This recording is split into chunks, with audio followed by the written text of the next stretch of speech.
The royal family, an institution shaped by centuries of British history. From state occasions to grand weddings, every aspect of their lives is governed by traditions. For the nation, they provide spectacular moments. Everything the royals do has symbolism, has significance. We take a look through the royal rule book from the very beginning. The traditions of birth. We have this tradition of royal women coming out of hospital, having just given birth, carrying the baby, having to look all happy. We examine the traditions of marriage. It was always a sort of belief that the prospective bride had to be a virgin. Diana obviously proved to be the ideal virgin. And those of grand state occasions. My lords and members of the House of Commons. The Queen does not come to the Commons. The last time a monarch came to the Commons was Charles I, and he rode his horse into the Commons and tried to arrest 5 MPs. We meet the photographer who spent decades covering royal traditions. I was actually witnessing history in the making, there's no question about that. And we shine a light on the modern royals who are shaking up the system by doing things their way. I loved that Meghan came out and really showed her post-bump. We reveal the moment Obama got it horribly wrong. You can see Her Majesty sort of look at President Obama as if to say, oh my gosh, what are you doing? And the incredible letters from Princess Margaret to Parliament when she nearly caused a crisis by breaking tradition. She said, I am particularly anxious that whatever may happen may not cause any embarrassment either to you personally or to the government. As she knows, everything is hanging on this. These are the secrets of the royal traditions.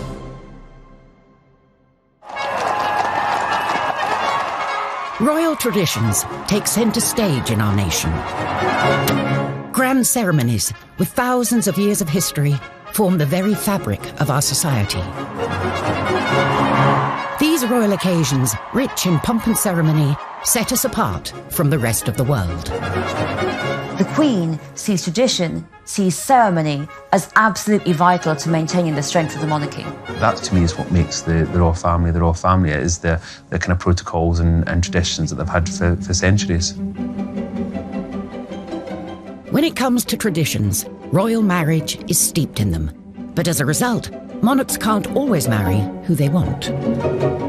Prince Charles met Camilla when he was young and single. He was introduced to her through her flatmate. Camilla had been dating Andrew Parker Bowles, and then they split up in 1971. She then met Prince Charles. Apparently, she said, my great-grandmother was the mistress of your great-great-grandfather, so I think we have something in common. Romance blossomed. But as a royal, love wasn't the only consideration Charles had to have in mind. There was still that tradition that whomever he married, who would be the next Queen of England, had to be a member of the nobility and had to be whiter than white. There was a sort of general belief that the heir to the throne should marry a virgin. The pressure for Prince Charles, and really everybody else before him, was huge. You know, there are all these, ticking of the boxes. Charles's cousin and godmother, Patricia Mountbatten, said that Charles never actually asked the Queen for formal permission to marry Camilla, but if he had, I don't think it would have been allowed. Charles, no longer the young bachelor, was under growing pressure to find the perfect bride. Enter the blue-blooded teenager, Lady Diana Spencer. She was young, she was from a good background, and it was insinuated that she hadn't had a lot of relationships before. There was pressure on him to get engaged and to get married, because at 33, he really had to produce an heir. He'd only met Diana 12 times before they got engaged, so was it really about love, or was he looking to fulfil his role as prince? Prince Philip did write him a couple of notes saying, you've got to make up your mind, yes or no. You can't keep this girl hanging around. At 3 o'clock, Prince Charles and Lady Diana appeared for the first time in public. With the words of his father ringing in his ears, Charles bowed to tradition and quickly moved to close the deal. And I'm amazed that she's been brave enough to take me on. And I suppose in love. Of course. Whatever in love means. particularly now, through the eyes of the 21st century, we watch that interview and just cringe, because he either didn't love her or he didn't know how to tell her he loved her. In July 1981, the traditional fairy tale wedding played out in front of a global television audience of 750 million. But both, in fact, had reservations. A couple of days previously, Diana had had supper with her sisters, and she said, I don't think I can do it, I don't think I can go through with it. And one of them said, "Bad luck, Dutch," the nickname for Diana, "Bad luck, Dutch, your face is on the tea towel now, you've got to do it." And she already at that point thought that Charles had a mistress in Camilla Parker Bowles, and of course, she was right. Tradition, which brought the two of them together, was not enough to save the marriage, which ended in separation in 1992 and finally came to a close in 1996 with divorce. The traditional way of doing things just didn't work. If Charles had been allowed to sort of pursue who he wanted and marry who he wanted, it would have saved Diana a lot of heartbreak, and it would have saved the whole family a lot of heartbreak. Coming up, the very special christening gown, passed down through every royal generation for over a century. The Honiton lace christening gown is the most wonderful symbol of royal tradition. And discover how Princess Margaret had to choose between breaking tradition and losing everything. They say to her that yes, she can marry him, that's fine, but she must lose her title and she will lose her position.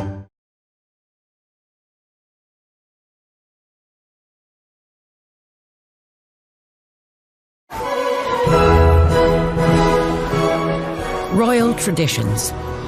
They don't just make for grand occasions full of pomp and ceremony. For the Queen, they're an important reminder of the link between God and the monarchy. The Queen is head of the Church of England. She's Supreme Governor of the Church of England. She believes in her role, and believes in her role as being one for life. And for any royal, these traditions start from the minute you're born. The proud and now rested father was the first to arrive this morning. One wing of a hospital in West London has become synonymous with royal traditions when it comes to births. Prince George was born at the Lindo Wing, where his father was born and his uncle was born, and so many other royal babies have been born. Kent Gavin covered every Lindo Wing photo call for over 35 years, starting with Prince William. Well, we went down there, anything up to, I think it was about 2 weeks prior, because we weren't exactly sure of the date. Police had to put barriers up, and the roads were sealed off, and we used to chain our step ladders so that they could not be moved. And you wrote your name bit on felt, Kent Gavin, Daily Mirror, or whatever it was. Less than 2 days after arriving here, Prince, Princess and baby Prince emerged to the cheers of the crowd. It was over in minutes, you know, everybody shouting and screaming, but of course it was front page pictures. Kate and William carried on the tradition of the photo call on the steps of the Lindo Wing, whilst paying tribute to the past. We saw some lovely symbols that harked back to Charles and Diana. When Prince Louis was born, she wore that red dress, and quite similar to what Diana chose, coming out with Prince Harry. So there are nods to what has gone before tradition-wise. The Duchess looked somewhat tired, but very happy in a beautiful red dress and high heels. I mean, we have this tradition now of women, royal women, coming out of hospital, having just given birth, carrying the baby, having to look all happy. Because, of course, previous to this, women had home births. The Queen had all of her 4 children at home, so you wouldn't actually have seen a royal woman, a royal mother, for some time in public. Newcomer to the family, Meghan, decided this was a custom she would sidestep. Meghan didn't want it at all. I mean, she's changed the rule book totally. I don't know whether she went and did it because just changing tradition. She didn't want to have that frenzy. Like Meghan, Julie Montagu married into the British aristocracy, and she doesn't see the appeal either. Listen, I've had 4 children. I can't imagine having to give birth and then have hair and makeup done, put on a dress and a pair of heels, and stand outside my hospital and have a photo opportunity. The Sussexes chose a much calmer photo call, with just one photographer in the comfort of Windsor Castle, with a more natural feel. I loved that Meghan came out and really showed her, her post-bump. Your stomach does not go right back in 2 days later. It takes a lot of time. So I think for women all around, it was a breath of fresh air to see her come out and look like that. Perhaps this modern tradition of showing the baby within days of being born can be traced back to a curious incident in the 17th century, during the warming pan scandal. In 1688, there were wild rumours that James II and his wife, Mary of Modena, had not actually had a child. James II was hated because most of the country was Protestant and he was Catholic. His second wife, Mary of Modena, fell pregnant. After not being able to have a child for a long time, suspicion soared. They basically said that Mary of Modena had a fake bump, and she gave birth, apparently, to a son. But immediately everyone said, no, she did not. She gave birth to a stillborn child, or a girl, and instead it was whipped away and a new baby was brought in the warming pan. And this was a huge scandal. No one believed that the baby was real. And as a consequence, James was pushed off his throne, and in came the tradition that every royal birth after that had to be witnessed by a senior member of the government to assent that the baby was truly royal.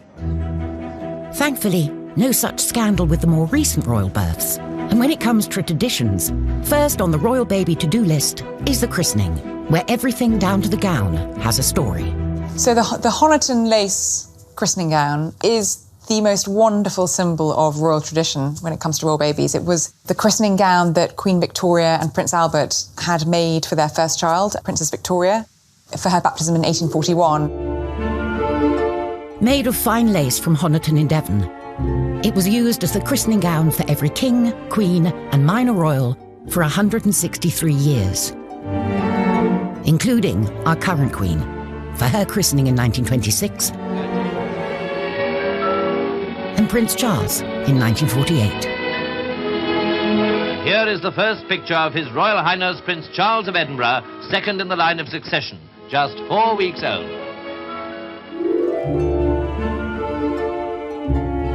Over 30 years later, he carried on the tradition with his own son. Granny was christened in this. Great-granny. And I was. Look, I was christened in this. Looks remarkably well despite it, doesn't it? The Victorian gown finally took one too many royal dribbles. And then in around 2004, when Prince Edward and Sophie Countess of Wessex's firstborn, Lady Louise, was wearing it, the Queen noticed that it was looking quite fragile. And she commissioned her dresser, Angela Kelly, to make an exact replica of it to be worn by future babies. And since 2004, the gown has been worn by every royal baby, right up till Archie. As well as the gown, a big part of the christening experience is the all-important pictures with the family. Kent Gavin was handpicked by the palace as the only photographer for Prince William's big day in 1982. On arrival at the palace, I was given a list of the running order to which I could expect the photo call to take place. And the first one was Diana and Charles, and the only thing was that William's crying his eyes out. But Diana had the solution to that on and off during the photo call, and that was to put her little finger in his mouth. About 3 minutes had taken place before that picture was taken because of William hollering and hooting. But then, as it was like military clockwork, the Queen came out, Philip, Queen Mother, just sat down perfectly posed. It had all been organised and rehearsed for us. But it was William who was stealing the show, obviously, because of his crying. And normally we would have been present for those sort of pictures. This particular picture was the one that most of us ran on the front page. Many years later, William requested a copy of that picture, to which I sent him, and he sent me a very nice letter in reply. That was the last picture on the actual running order. And I walked across to the Queen.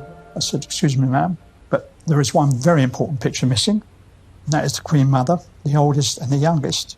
And she went, goodness me, how have we missed that, And she called out, mother, mother, and she sat down there. Diana handed William over, and that magic, yes, wonderful picture. And of course the Queen was very grateful as well. She has a whole set of all of these pictures. Royal babies aren't just born into the Windsor family, but into an institution with hundreds of years of strict traditions. In the 1950s, a princess hell-bent on breaking with tradition rocked the establishment when she fell in love with the wrong man. When Princess Margaret was a young woman, she fell hopelessly in love with a member of the household, the equerry to her father, Group Captain Peter Townsend. He'd been a war hero, he was handsome, he was charming, but he was divorced. In 1953, Townsend proposed to the 22-year-old Margaret. But by law, as a member of the royal family under 25, Margaret needed the Queen's permission before she could say yes. Divorce was still a taboo subject. The Queen was forced to make very difficult decisions with her own sister. As head of the church, the Queen felt she couldn't sanction the marriage. She asked Margaret to wait for 2 years, as at 25, the matter would then be up to Parliament.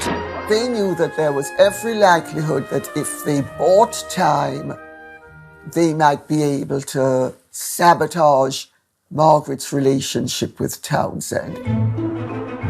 But 2 years later, the tradition-breaking couple are still together, and the relationship becomes a constitutional issue. Kate Williams is at the National Archives with files relating to the case, which remain top secret for 50 years. Princess Margaret's 25th birthday really begins this panic and this crisis in government. This letter is amazing. It's written by Margaret on August the 15th from Balmoral, about a week before she turns 25. She's writing to the Prime Minister and she says, I'm going to tell you of any personal plans for the next few months. She says, I am particularly anxious that whatever may happen may not cause any embarrassment either to you personally or to the government. She knows everything is hanging on this.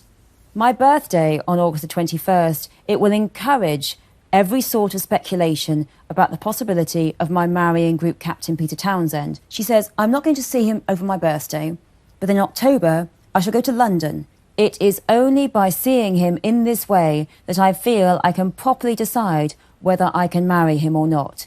The Queen knows I'm writing to you, but no one else does. This is a secret letter from Princess Margaret to the Prime Minister saying, this is what's going to happen. With the threat of this possible marriage very real, the government sprung into action.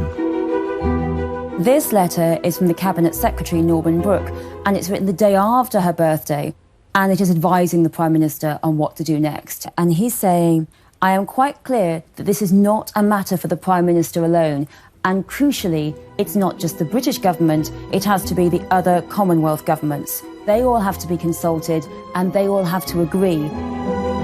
With the seemingly impossible task of gaining Commonwealth consensus, the government set harsh conditions for Margaret. They say to her that yes, she can marry him, that's fine, but she must lose her title and she will lose her position on the civil list. So with absolutely no money or no status whatsoever, she really will be completely excluded. For Margaret, just 25, the cost of what she would lose by breaking with tradition was just too much. I would like it to be known that I have decided not to marry Group Captain Peter Townsend. For a princess, love is not straightforward in the 1950s. It becomes about politics, about religion, and about society itself. These days, divorce is no longer a reason for royals not to marry for love, as Meghan and Harry showed in 2017. Royal weddings, however, are still full of traditions, and the Victorians are responsible for a fair few. Queen Victoria chose to wear a white wedding dress, a tradition that has passed down through the generations. Up until then, royals and indeed commoners generally tended to wear coloured dressings. And the couple chose to have a wedding cake which had a topper on it with figurines of the bride and groom. There's a traditional role for the bouquet too.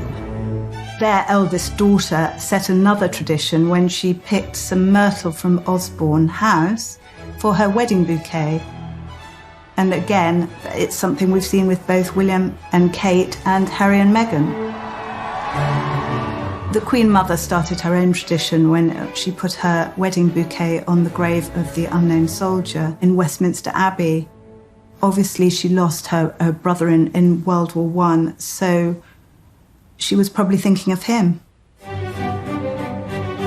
Traditionally, the royals marry in abbeys and cathedrals, like St. Paul's or Westminster. Charles and Camilla were forced to choose a more humble venue. Both Charles and Camilla wanted to have a civil service at Windsor Castle, but they were slightly dismayed to find out that if they had been granted a wedding licence by the local council, that meant anyone could get married, apply and get married at Windsor Castle for the next year. So they scrapped that. And it did mean that we had the heir to the throne getting married in the local registry office in Windsor with, before him, Mr. and Mrs. Smith, and after him, Joe Bloggs and Kathleen from down the road. There's one tradition the nation and the world looks forward to at any royal wedding. The wedding kiss, of course, is iconic nowadays. So many people will be surprised to know that, in fact, there have only been 3 royal couples who've kissed on the balcony at Buckingham Palace. There was Princess Diana and Prince Charles. They were the ones that really started that tradition. By the time Fergie and Andrew got married, of course, the crowd were waiting for the kiss. And they played up to the crowd and put their hands to their ears. And then the kiss carried on. Coming up, how the Queen's traditional meetings with her prime ministers were not always ones she enjoyed. Famously, she liked John Major. She didn't care for Margaret Thatcher. How the traditional method of royal execution went horribly wrong. So her head falls out of his grasp, drops onto the floor, rolls along. I mean, it's just horrific.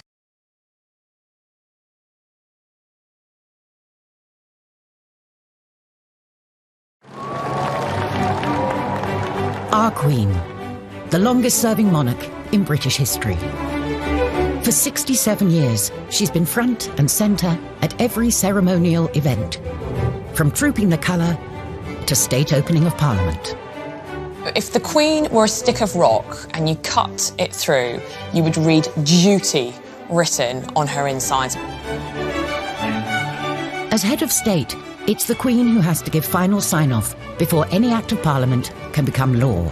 And every year since 1952, she's travelled to Westminster to read out the legislation of her government, missing the event just twice, when she was pregnant with Prince Andrew and then Edward. State opening of Parliament, it's absolutely full of tradition, but each of the traditions means something. So, for example, the Queen does not come to the Commons. The Queen is not allowed in the Commons. She's only allowed in the House of Lords. The Commons is for the Commons. It's for the elected parliamentarians, and the Lords is for the appointed parliamentarians. My Lord, pray be seated. Black Rod the messenger walks down to the Commons, and the doors are shut in his face. And he bangs 3 times on the doors. The Commons are summoned. MPs file into the Lords to hear the Queen give a speech outlining the agenda for the coming Parliament. Except for one MP, that is. Well, one of the traditions is that an MP is held hostage at Buckingham Palace. In order to make sure that the Queen gets back, one of the members of Parliament is taken hostage the night before and is not returned to Parliament until Her Majesty is safely away from there. Probably usually an MP that the government don't like anyway. While the words are read out by the Queen, they're written by the government.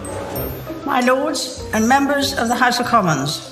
When you're in government, the night before the state opening, you are invited to a buffet supper at number 10. And then the speech is read out so that you know what's in it. There are no surprises. My government will legislate in the interests of everyone in our country. Like all traditions, the ceremonies acted out in Parliament are a reminder of an uneasy past between the monarchy and government. You go back to the 1640s during the time of the Civil War and Charles I's interference with Parliament. He interfered all the time, and Parliament didn't like being interfered with, which is why they chopped his head off. Historically, the axe was the traditional method to get rid of a king or queen. And 60 years before Charles I, his grandmother, Mary Queen of Scots, had one of the most grisly executions of all. You'd think, as a royal, that if you had to be executed, it would be done in a very official and perfect way, but not for Mary Queen of Scots. Mary was executed for treason in 1587. She was given this axe man, and he was so clumsy.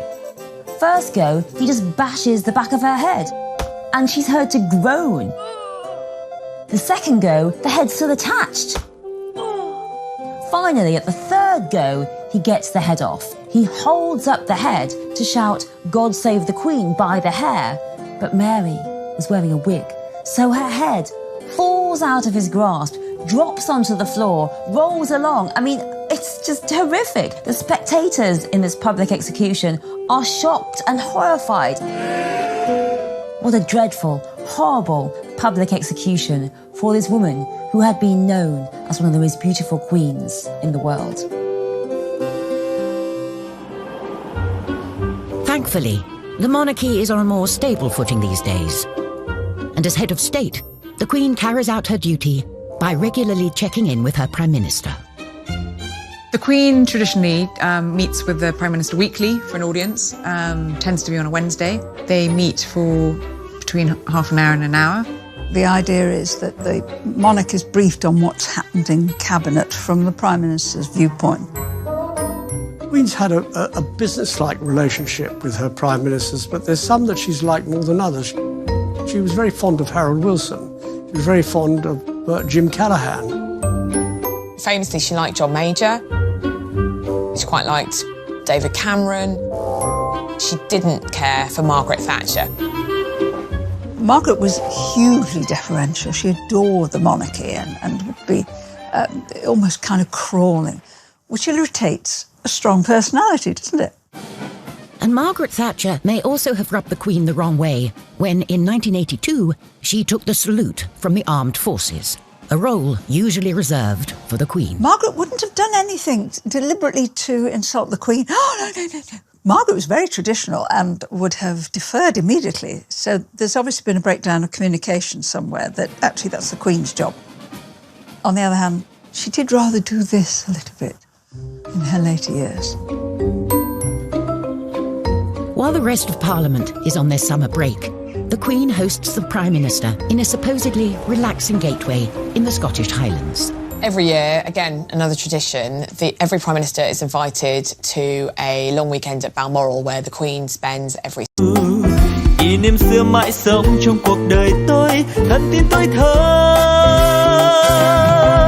Rồi ngày tháng trôi đi, bao nhiêu mong ước xa xưa chỉ còn là kỷ niệm từng đêm tôi nhớ về. Cuộc đời đua trên bốn bề giàu lo, nhiều lúc ước mơ rằng được phép nhiệm màu đưa tôi về thuở xa xưa, bay cao cùng cánh diều đua chơi với đám bạn, hồn nhiên ngày thơ vui đua ngày tháng, để lòng tôi hân hoan giữa trời mây, ngày xưa dấu yêu còn đâu.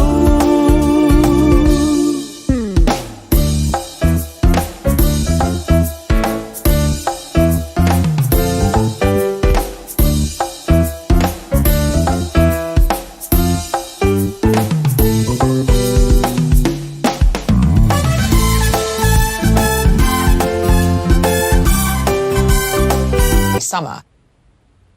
The sitting Prime Minister of the day will very often go up for a long weekend with their husband or wife and spend time with the Queen out there. Tony Blair and Cherie hated it. Cherie talks of being really embarrassed about the servants at Balmoral unpacking all of your bags and you're putting all your clothes away. And I think she famously said that she didn't want to pack contraception because she was so worried about them seeing it in her bags. And I think that's where their youngest son, Leo, was conceived. You know, there's a wonderful story about Tony Blair, the first time he was really talking to Prince Charles as he was Prime Minister. And I was saying, what do you want us to call you? And Charles just looked down his nose at him and said, you call me Sir. From garden parties to public engagements, between them, the royals meet thousands of subjects every year. Protocol helps ease the encounters and avoid awkward moments for either side. Etiquette and protocol is important for the royal family because it tells people what to do. With the Queen, you would say Your Majesty, followed by Ma'am, and yes, it's Ma'am as in ham, not Ma'am as in farm. And with any other member of the royal family, it would be Your Royal Highness, followed by Sir or Ma'am. If you're a British subject lucky enough to meet the Queen, you're expected to bow if you're a man and curtsy if you're a woman. Now, for men, it is not a bow from the waist at the end, like you would do at the end of a stage show. All it is a gentle bob at the neck, like so. Now, for ladies, you would do a curtsy. You keep your hands by the side, as straight back, one foot behind the other, and just a gentle bob at the knees. You don't need to do a terribly deep, grand court curtsy, like Theresa May or Margaret Thatcher did. Totally fine 80 to 100 years ago, but today, just a small curtsy will do. We need to show the monarchy some respect, so when Her Majesty has finished interacting with us, if we are the ones leaving the conversation, we don't show our back. We don't just go, yeah, bye, and walk off like so. Instead, you take a few steps backwards before turning and walking away, trying not to show your back. Sometimes, even world leaders get protocol wrong, as President Obama demonstrated when he spoke over the national anthem during an embarrassing moment in 2011. To Her Majesty, the Queen. So President Obama has asked everyone to stand up. So far, so good. He says the words, Her Majesty the Queen. That's all he needs to say. Remember, it's a toast, not a speech. And then, just in that slight pause, To the vitality of the special relationship. The musicians start playing God Save the Queen. You can see Her Majesty sort of look at President Obama. To this blessed plot, this earth, this realm. And then Her Majesty herself breaks protocol. She actually interrupts the national anthem. To the Queen. And says, oh, that was very kind, thank you. So she deliberately breaks with the etiquette in order to be more well-mannered. For the monarchy, a break with protocol is rare, but occasionally it attracts people who are rule breakers keen on shaking up the system. Princess Diana was kind of the ultimate royal rule breaker, really, because she dragged the royal family kicking and screaming into the 20th century. She definitely helped transform the monarchy, and I think the royal family we've got today, especially through our boys, is very much through her influence. The Broderick ward of the Middlesex Hospital is the only specially designed AIDS ward in Britain. It was how she engaged in her charity work, which was perhaps the biggest departure. She was really the first royal that we saw in public hugging children, putting children on her lap. When we did the HIV/AIDS campaign, we were tackling serious misunderstanding and prejudice. We had a disease that was rampant and that was killing people in a horrible way and for which there was no cure. She came, she sat on the bed of somebody who was dying of AIDS, she held their hand, and it made a difference. It really did. But this break with tradition came at a cost. By opening up more to the press and the public, she grew more vulnerable to the darker side of media attention. She said to me, do you know, Ken, I was coming out of Harvey Nichols a couple of weeks ago, and I got into a taxi, and two paparazzi pulled up at the lights. One got off the back of the bike, undid the cab door, and she fell into the well of the cab. And he said, this person, raise their head, I've got a mortgage to pay. She was in tears when she related that story to me. I just felt for her. Behind the scenes, the monarchy wasn't happy with the change Diana was bringing. She was viewed by many within the institution as someone who was shaking things up too much. We wanted something a bit more safe, a bit more homespun. And she said, no, these are the things that need attention. These are the things that need to be talked about. It wasn't just how the royal family operated that Diana changed. She also changed the traditional way in which royals dress. Designer Jacques Azuguri played a vital role in moving Diana away from traditional royal dress and transforming her into one of the biggest fashion icons on the planet. I was always excited to see her step out in my dresses. There was just something about her wearing my dresses, the Princess of Wales.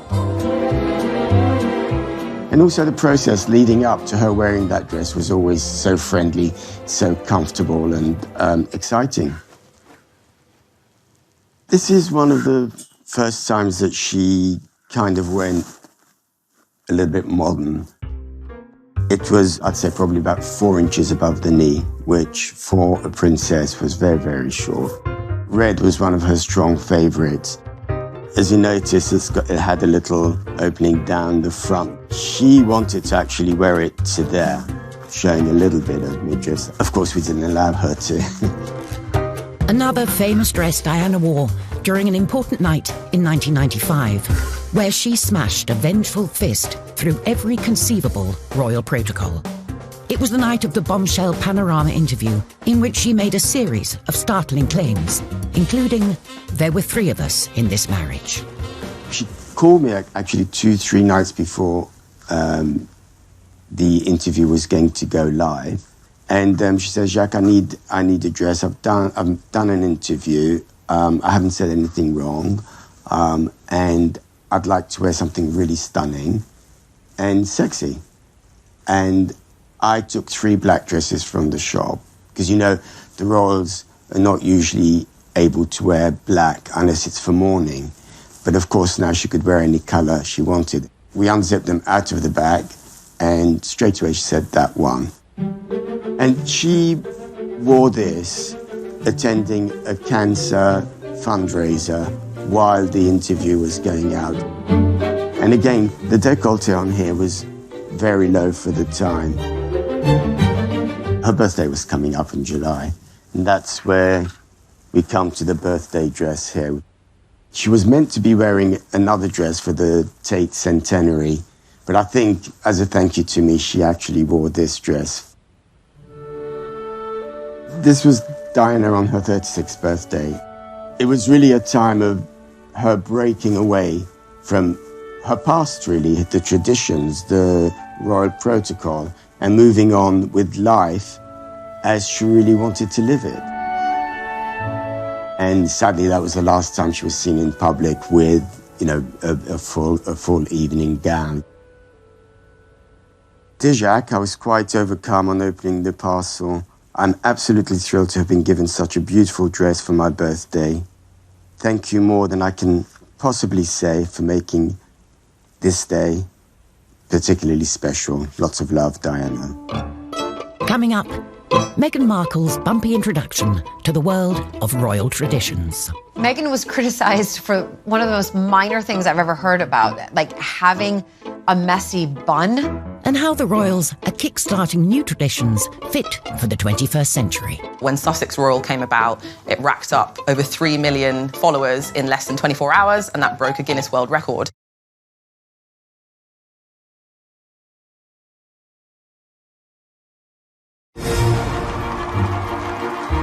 The British monarchy. For over half a century, through change and challenge, they've kept alive traditions celebrating our collective past.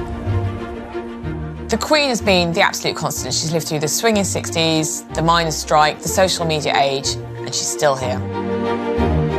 Now it's up to a new generation to bring the monarchy forward. Meghan Markle is one of the most talked about modern royals. Since her introduction to the royal family in 2016, the headlines have been full of stories of her breaking traditions. Listen, Meghan comes from California, you know, sort of really the land of the free.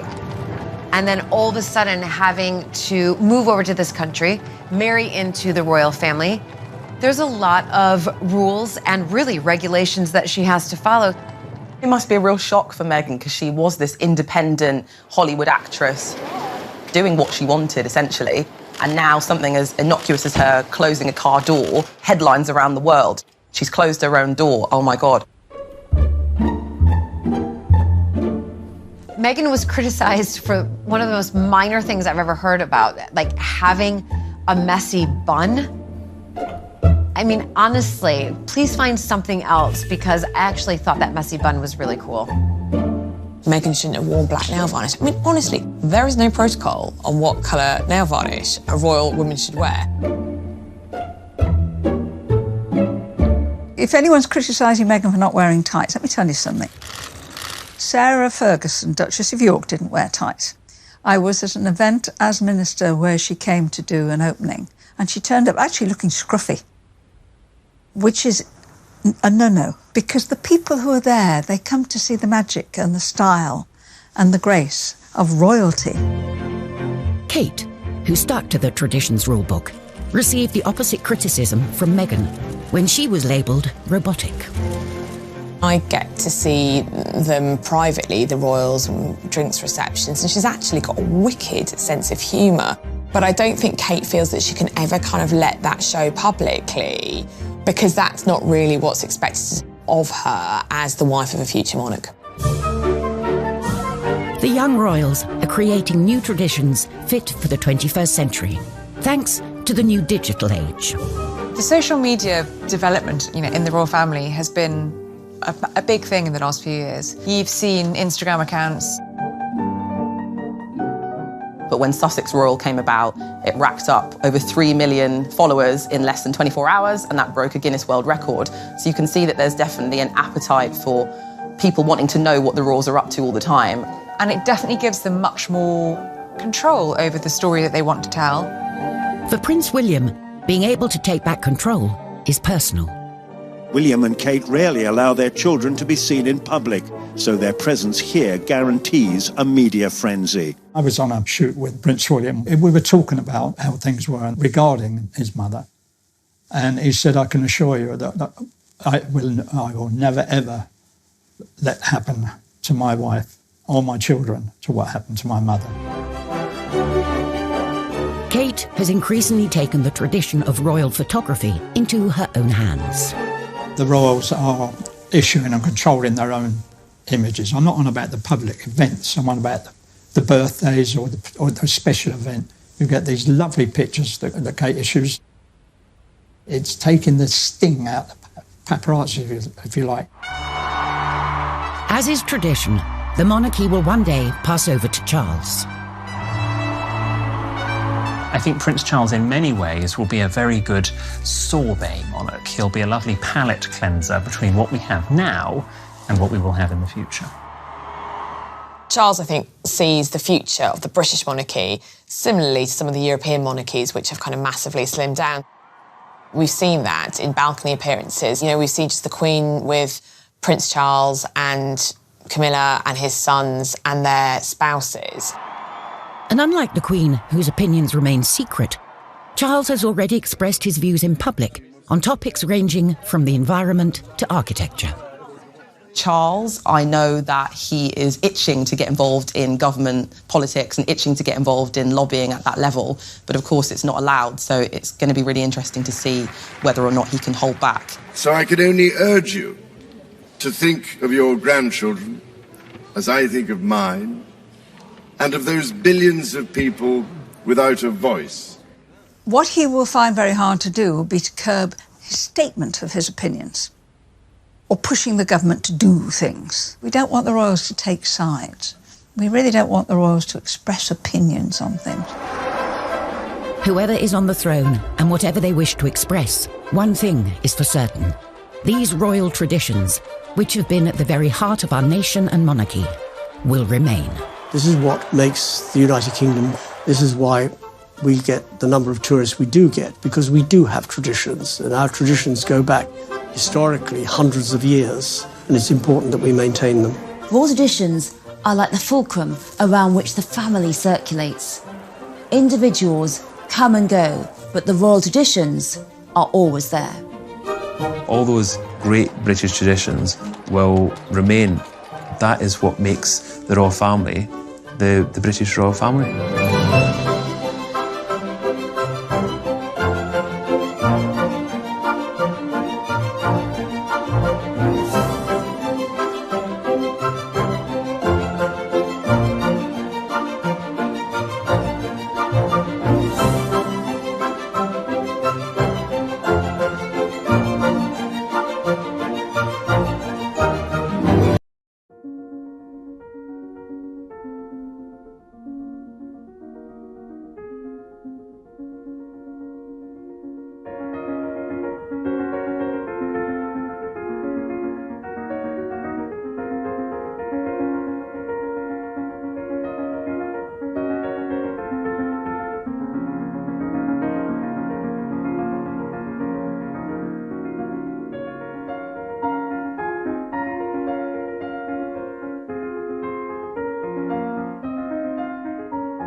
Had to be whiter than white. There was a sort of general belief that the heir to the throne should marry a virgin. The pressure for Prince Charles, and really everybody else before him, was huge. You know, there are all these, ticking of the boxes.